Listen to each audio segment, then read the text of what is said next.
Pres Villarreal. A true businessman indeed. Ito ba talaga collateral mo? Clear ka na sa utang mo sa akin. Goods na tayo. Pinag-usapan na natin to, di ba? Bakit mo sinabi yun? Oo. Anak, ito lang ang paraan. Wala tayong ibang choice.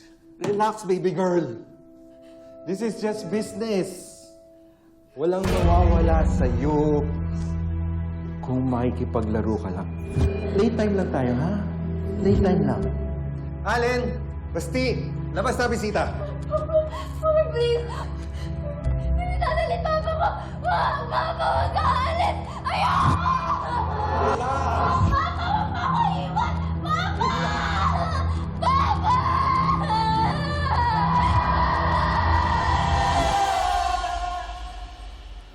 Walang mawawala sa'yo kung marunong kang maglaro.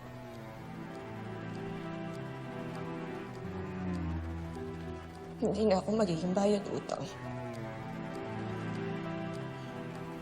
Hindi na ako magiging collateral o laruan.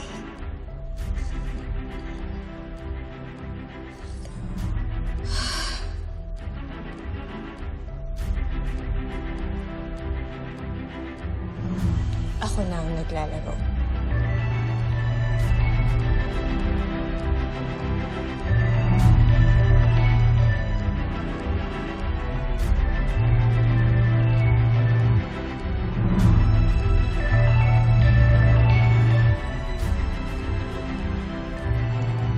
At ako ang mananalo. Kailangan ko lang manalo. Bakit mo naman naisip na dito tayo magkita? Lagi na lang kasi tayo sa resto at cafe nagkikita nitong mga nakaraang buwan. Maiba naman.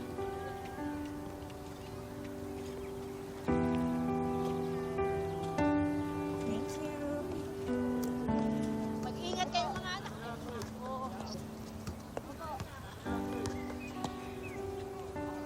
Isa lang naman yan, kaya mo na.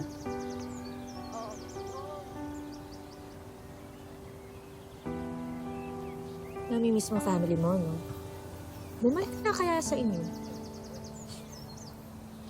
Para saan pa? Para mag-clash pa kami ulit ni Dad? Ako hindi na. Okay na ako dito. Eh, paano naman ang mami mo?